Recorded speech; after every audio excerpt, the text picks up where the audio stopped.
Hello दोस्तों, welcome to cafe IAS. और आज के इस लेक्चर में हम बात करने वाले हैं एक एनवायरनमेंट एंड इकोलॉजी के एक इंपॉर्टेंट टॉपिक के बारे में, स्पीसीज इन न्यूज। इसके बारे में यूपीएससी क्वेश्चन पूछता है, तो इस सीरीज में फटाफट जितनी क्रिटिकली एंडेंजर्ड या फिर एंडेंजर्ड स्पीसीज हैं जो न्यूज़ में रही हैं और इंपॉर्टेंट हैं एग्जाम पॉइंट ऑफ व्यू से, उनको हम डिस्कस करेंगे।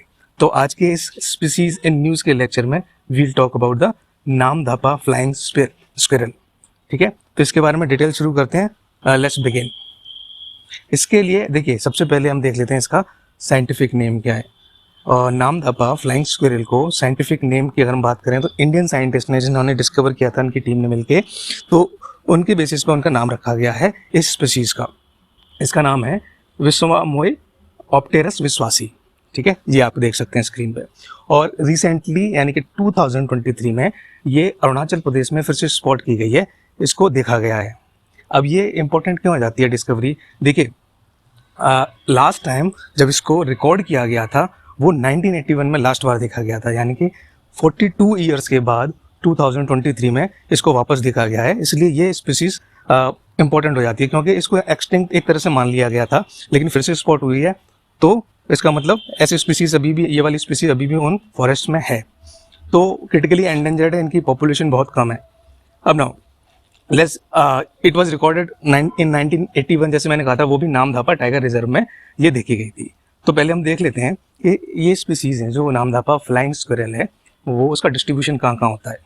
अगर जनरली देखें तो जो माउंटेन फॉरेस्ट होते हैं, हिल फॉरेस्ट होते हैं, वहाँ पे पर्टिकुलरली जैसे टॉल मेसुआ फेरिया होता है, जंगल्स होते हैं, जिनको हम आयरनवुड जंगल्स भी बोलते हैं, जो कि जनरली इंडिया के नॉर्थ ईस्टर्न पार्ट में मिलते हैं, नामदापा टाइगर रिजर्व के आसपास। वहाँ पे ये स्पीसीज मिलती है। अगर हम और पर्टिकुलर हों, जैसे दिहांग रिवर का जो कैचमेंट एरिया है, जो वेस्ट पटकई रेंज में है, नामदापा रिजर्व के पास में पटकई रेंज, मिशमी हिल्स, और ये सारी मैं आपको फटाफट से दिखा दूंगा अभी मैप में, जब when we will discuss about the Namdapha tiger reserve in this video only. ठीक है, वो लेटर हम बात करेंगे। बट वो जो हिल स्लोप्स हैं पटकई रेंज के, जो कि दिहांग रिवर के कैचमेंट एरिया में आते हैं, वहाँ नॉर्थ ईस्ट में, वहाँ पर पर्टिकुलरली ये नामदापा फ्लाइंग स्क्विरल मिलते हैं। अब ये कहाँ पे है? ये वाला एरिया जो म्यांमार और इंडिया की जो इंटरनेशनल बॉर्डर बनती है, वहाँ पे एक डिस्ट्रिक्ट है अरुणाचल प्रदेश का, चांगलांग डिस्ट्रिक्ट, वहाँ पे नामदापा पार्क है, उसमें पर्टिकुलरली ये पाई जाती है। तो लोकेशन के बारे में डिटेल हमने देख ली, कहाँ पे है, कौन सी हिल स्लोप्स पे है, किस रिवर के कैचमेंट एरिया में है, या फिर बॉर्डर पे है, और प्रॉपर हमने देख लिया नामदापा टाइगर रिजर्व और नेशनल पार्क। ठीक है, और ये वाली जो स्पीसीज है, जो हमने एरिया भी डिस्कस किया, डिस्ट्रीब्यूशन एरिया, इस एरिया में एंडेमिक है। एंडेमिक मतलब यहीं पाई जाती है। ठीक है, सो इस वाले एरिया में, सराउंडिंग एरिया में, दिस स्पीसीज इज एंडेमिक। अब हम डिस्ट्रीब्यूशन की बात कर लेते हैं ओवरऑल। अगर आप स्क्रीन पर देख पा रहे हैं, जैसे इंडिया का मैप है, इसके बाद अगर आप देखते हैं तो मैं इसका थोड़ा सा और पर्टिकुलर स्टेट को देखूँ तो ये अरुणाचल प्रदेश है। अरुणाचल प्रदेश में ये सारे डिस्ट्रिक्ट का मैप है उनका, और यहाँ पे आप देख सकते हैं, थोड़ा साउथ में आके देखें, ये वाला हल्का सा साउथ ईस्ट में चांगलांग डिस्ट्रिक्ट है यहाँ पे। ठीक है, मैंने हाईलाइट कर दिया है। अब इस चांगलांग डिस्ट्रिक्ट में ही इस वाली लोकेशन के अराउंड है नामदापा टाइगर रिजर्व। तो ये फ्लाइंग स्क्विरल है, नामदापा फ्लाइंग स्क्विरल, जनरली इस एरिया में एंडेमिक है। Correct. Now let's understand about the characteristics और फीचर्स ऑफ दिस स्पीशीज। पहला, आर्बोरियल। आर्बोरियल का मतलब होता है मेनली ट्री पे रहने वाले। ठीक है, ट्री ड्वेलिंग, तो आर्बोरियल है। दूसरे नॉक्टर्नल। नॉक्टर्नल मतलब हिंदी में बोले तो निशाचर, नहीं, रात में बहुत ज़्यादा एक्टिव होने वाले स्पीसीज हैं। रात में मेनली ये अपनी सारी एक्टिविटीज़ करते हैं, खाने की, अपना फूड सर्च करना, ये सारी एक्टिविटीज़ हैं वो रात में देखते हैं। नॉक्टर्नल एनिमल है ये। थर्ड इसका फीचर देखें तो हर्बीवोर। हर्बीवोर मतलब generally it feeds on the diet of fruit and nuts. Correct. अब ये तो कैरेक्टरिस्टिक हो गए। अगर हम अपीयरेंस की बात करें, जैसा आप स्क्रीन पर देख पा रहे हैं, अपीयरेंस इनका होता है रेडिश या ग्रिजल्ड फर होते हैं, जैसे ये दिख रहे हैं, जो कि वाइट भी हो सकते हैं। अगर टॉप पे देखें तो पेल ग्रे रेडिश वाली इसकी टोन हो सकती है। अगर हम क्राउन की बात करें, हेड की बात करें, तो वो होता है पेल ग्रे क्राउन। यहाँ पे आप देख पा रहे हैं। अगर नहीं देख पा रहे हैं क्लियरली तो प्लीज़ रिमेंबर दैट जो क्राउन होता है वो पेल ग्रे कलर का होता है। अब देखिए, एक ऑर्गेनाइजेशन है ग्लोबल वाइल्ड लाइफ कंजर्वेशन। इस ऑर्गेनाइजेशन का एक इनिशिएटिव है सर्च फॉर लॉस्ट स्पीसीज। इस सर्च फॉर लॉस्ट स्पीसीज जो इनिशिएटिव है, उसमें उसने 25 ऐसी species across the world list की हैं जो या तो एक्सटिंक्ट हो चुकी हैं या on the very verge of extinction, यानी कि लॉस, उसका नाम दिया उन्होंने 25 मोस्ट वांटेड लॉस्ट स्पीसीज, ठीक है। तो उस इनिशिएटिव में, सर्च फॉर लॉस्ट स्पीसीज के इनिशिएटिव में नामदापा फ्लाइंग स्क्विरल का भी नाम है, ठीक है। So the Namdapha flying squirrel is among one of those 25 most wanted lost species, ठीक है। It is an initiative by global wild life conservation, ठीक है। तो ये एक फैक्ट था जो इंपॉर्टेंट लगा एग्जाम पॉइंट ऑफ व्यू के हिसाब से, प्लीज रिमेंबर दैट। कैरेक्टरिस्टिक्स हमने देख लिए, now let's understand about threat. Threat कौन कौन से हो सकते हैं? पहला तो क्लियर है पोचिंग, ठीक है, शिकार, हंट किया जा सकता है इन्हें। दूसरा है habitat loss. Habitat loss mainly क्यों होता है? पहली बात तो है कि जो पेड़ गिरा दिए जाते हैं ह्यूमंस के द्वारा, ह्यूमन सेटलमेंट बढ़ रहे हैं जंगलों में। अगर ह्यूमन सेटलमेंट बढ़ रहे हैं इसका मतलब ये है कि we are clearing trees and forest. तो जो ट्रीज ही क्लियर हो रहे हैं तो उस एरिया में इनका जो मेन हैबिटेट है वो क्या है? ट्री ड्वेलिंग, जो हमने बात की थी आर्बोरियल। तो जब वो नहीं रहेगा तो हैबिटेट लॉस होगा। दूसरा शिफ्टिंग एग्रीकल्चर, इसमें भी क्या करते हैं, एक पर्टिकुलर एरिया में जो ट्राइबल पीपल होते हैं, ग्रुप होता है उनका, वो उस पर्टिकुलर एरिया, फॉरेस्ट एरिया में लैंड को क्लियर करते हैं अपने एग्रीकल्चर के लिए। क्लियर करने के बाद उसको जलाने के बाद जब वो क्लियर प्रॉपर फ्लैट हो जाता है तो वहाँ पे उस फर्टाइल लैंड में वो कुछ पर्टिकुलर क्रॉप्स उगाते हैं और कुछ सालों तक कल्टीवेट करते रहते हैं, और जब इनफर्टाइल हो जाती है land they shift to another location. तो ये भी एक one of the major cause है हैबिटेट लॉस का। उसके अलावा जैसे ह्यूमन एक्टिविटीज़ बढ़ रही हैं फॉरेस्ट में, नॉन टिम्बर प्रोड्यूस एक्सट्रैक्ट करने के लिए, जैसे शहद निकालना है या कुछ मेडिसिनल प्लांट्स निकालने हैं, तो एक्टिविटीज़ की वजह से भी इनका हैबिटेट लॉस हो रहा है। तो ये हैबिटेट लॉस और पोचिंग उनके बहुत बड़े थ्रेट हैं, करेक्ट।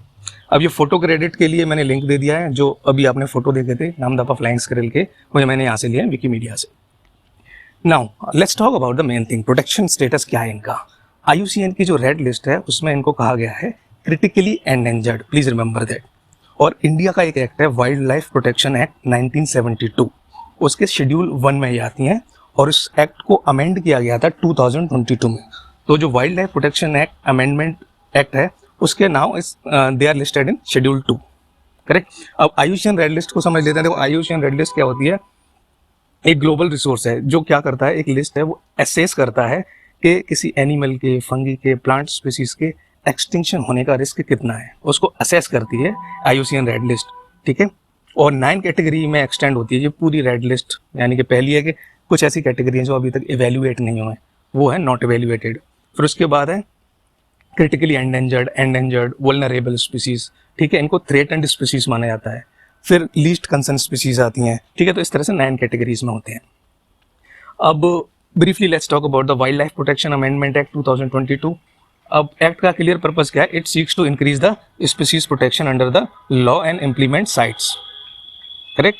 अब नंबर ऑफ शेड्यूल पहले बहुत हुए करते थे, लेकिन इस अमेंडमेंट के बाद जो नंबर ऑफ शेड्यूल्स हैं वो 4 बना दिए गए हैं, रिड्यूस करके 4 बना दिए हैं। पहले शेड्यूल में क्या है, वो एनिमल स्पीसीज आएंगी जिनको हाईएस्ट लेवल ऑफ प्रोटेक्शन की जरूरत है, यानी कि ऐसी स्पीसीज जिनको बहुत ज़्यादा खतरा है ह्यूमन से, या फिर उन पर एक्सटिंक्शन लॉस का थ्रेट है। दूसरे शेड्यूल 2 में वो एनिमल स्पीसीज आएंगी उनको थोड़ा कम प्रोटेक्शन की जरूरत है। शेड्यूल 3 में आती हैं प्लांट स्पीसीज, और 4th में ऐसी स्पीसीज आती हैं जो साइट्स के अंदर लिस्टेड है, करेक्ट। साइट्स मतलब ये एक तरह का इंटरनेशनल एग्रीमेंट है, कन्वेंशन है, इसका पूरा नाम होता है convention on international trade in endangered species of wild fauna and flora, ठीक है, साइट्स। तो ये हमने ब्रीफली देख लिया वाइल्ड लाइफ प्रोटेक्शन एक्ट के बारे में, IUCN रेड लिस्ट के बारे में। Now let's understand about the Namdapha national park and tiger reserve. ये इंडिया का मैप है, लोकेशन फटाफट देख लेते हैं हम। वही ये अरुणाचल प्रदेश के बाद ये है आपका डिस्ट्रिक्ट वाइज, और इसमें एक डिस्ट्रिक्ट है चांगलांग और नामदापा टाइगर रिजर्व। यहाँ तक हमने देख लिया था पहले भी, just to recap you. Now यहाँ पे आप जो ग्रीन एरिया देख रहे हैं ये वाला, ये है नामदापा, ठीक है। थोड़ा मैंने और क्लैरिटी के लिए ये डाल दिया है, correct. So we understand that कि नामदापा नेशनल पार्क की लोकेशन क्या है। अब इसके बारे में थोड़े से फैक्ट्स जान लेते हैं। ये देखिए जो यहाँ पे है, ये है चांगलांग डिस्ट्रिक्ट में पहला। अब इसमें एक पार्क में रिवर होके जाती है नामदापा रिवर, जो कि ओरिजिनेट होती है इसी पार्क में, और नोआ देहिंग रिवर से जाके मिल जाती है। तो नामदापा रिवर के बेस पे ही इसका नाम पार्क का पड़ा है नामदापा नेशनल पार्क, ठीक है। और जिस रिवर से जाके ये मिलती है, यानी नोहा देहिंग रिवर है, तो Noa Dehing river is a tributary of Brahmaputra, correct. अब बात देख लेते हैं कब एस्टेब्लिश हुआ था। तो 1972 में क्या हुआ था कि ये वाइल्ड लाइफ सेंचुरी बनाया गया था, ठीक है।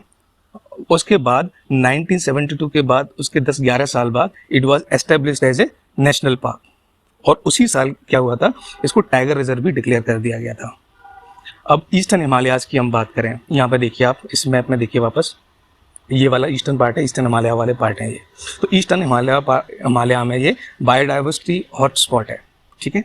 और बायोडाइवर्सिटी हॉटस्पॉट किन के बीच में है ये, जो मिशमी हिल्स हैं, स्पेसिफिकली दाफाबम रेंजेस, इसको हम देखेंगे मैप में। तो मिशमी हिल्स और पटकई रेंज के बीच में ये नामदाफा टाइगर रिजर्व आता है, जो कि ईस्टर्न हिमालयाज का एक बायोडाइवर्सिटी हॉटस्पॉट है, ठीक है, पहला इंपॉर्टेंट।